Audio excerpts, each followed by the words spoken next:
Doctor Mohammad মুসলিম sir উনি জানাজা সালাত আদায় করবেন।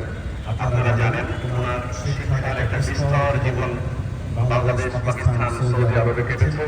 শিক্ষকতা জীবনে দেশের বিভিন্ন প্রান্তে তিনি হেড মহাদেশ, প্রিন্সিপাল, সাংগঠনিক জীবনের যে বর্ণাঢ্য সাংগঠনিক জীবন তার ছিল, সেই ওসিয়ত অনুসারে আজকে ওনারা সালাতের জানাজা করাবেন অধ্যাপক ডক্টর মোহাম্মদ মুসলিম।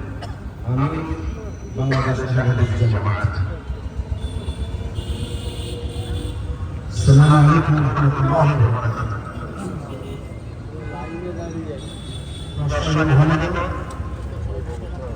রাজশাহী জেলা পার্শ্ববর্তী ডিস্ট্রিক্ট সমূহ এবং বাংলাদেশের বিভিন্ন প্রান্ত থেকে আগত সুধীবৃন্দ, শিক্ষকবৃন্দ, ছাত্রবৃন্দ সকলকে আজকের এই জানাজায় উপস্থিত হওয়ার জন্য আন্তরিকভাবে অভিনন্দন জানাচ্ছি। অনেক নেতৃবৃন্দ উপস্থিত হয়েছে এবং তারা বক্তব্য রেখেছেন। সকলকে জাযাকুমুল্লাহ খাইরান। এই মাঠে এই এরিয়ায় ইমামতি আমার নতুন নয়। যখন বাংলাদেশ আন্দোলনের নেতৃবৃন্দ জেলে ছিলেন, এখানে ঈদের জামাত আমি পড়েছি। যখন কেউ সাহস পাচ্ছিল না, তখন ছদ্মবেশে এসে মাথায় রুমাল দিয়ে খোঁজ দিয়েছি।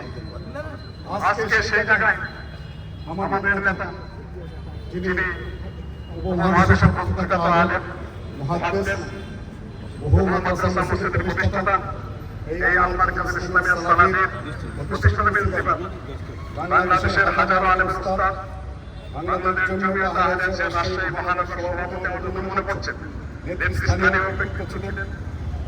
বাংলাদেশ আহলে আন্দোলন বাংলাদেশের সাবেক সিনিয়র নায়েবে আমির, বাংলাদেশ আহলে জামাতের মুহতারাম আমির জামাত, বাংলাদেশ আহলে ছাত্র সমাজের জিম্মাদার ও বাংলাদেশ জাতীয় ইসলাম পার্টির প্রধান পৃষ্ঠপোষক শাইখুল হাদিস আল্লামা আব্দুল সামাদ সালাফি মাদানী, তার জানাজা বিদায় দিচ্ছি আমরা। ভাই নেতা ভাই বলে গেছে, যতজনের সাথে চলেছি আমরা শুয়ে পড়েছি ওনার টাকা দেখে নিয়ে। মানুষটাও যেরকম বড়, মনটাও সেরকম বড়, হাতটাও এরকম বড়। কোনদিন কম দান করেছেন, কম দিয়েছেন, আর পাঞ্চুয়ালিটি কোনদিন নিজেকে আমরা চেষ্টা করতে দেখিনি। যখন মোহতারাম আমিরে জামাত জেলে ছিলেন, তখন আমার দায়িত্ব ছিল, আমি কোনদিন তার চেয়ারে বসিনি, সালাম হিসাবে চেয়ারে কোনদিন বসিনি। আমি দূরে বসে যতটা আমার ব্রেনে কুড়িয়েছি, 16.5 মাস সরাসরি, সর্ব 47 মাসের মতো এখানে। আলহামদুলিল্লাহ, এটা পৃথিবীর হাতের নিয়ম, এটা ঘটবে, ঘটে চলেছে। কিন্তু এই দায়িত্বটা আমাকে আর প্রাপ্ত পর্যন্ত হবে না। কিন্তু আমি এই দায়িত্ব বাংলাদেশের প্রেসিডেন্ট বানিয়ে দেন আমাকে, আমি একটু প্রকম্পিত হব না। বাংলাদেশের প্রধানমন্ত্রী বানিয়ে দেন, আমি একটু ভয় পাবো না। লক্ষ্য নেতা যাবে, সচেতনতা আছে, কিন্তু ক্ষুদ্রতম একটা ইসলামিক সংগঠনের পূর্ণাঙ্গ আমিরের দায়িত্ব নেওয়া, এটা আমার সম্ভব নয়। আমি জানি আমার আমলের ত্রুটি, আমি সময় করেছি, কিন্তু ওই দিকটা হয় না। আমি আমার মাপ জানি, অনেকেই সমালোচনা করে, আমি আমার সঙ্গে তুমি যে হাজার চেষ্টা করে দায়িত্ব আমি নেব না। আজকে সবাই মিলে আমার দায়িত্ব নিয়েছেন, কিন্তু আমি নিজেকে ভারপ্রাপ্ত হিসেবে নিয়েছি। যদি কোনোরকম কাউকে পাই, তাকে দিয়ে দায়িত্ব পালন করে আমি সাথে কাজ করে নেব।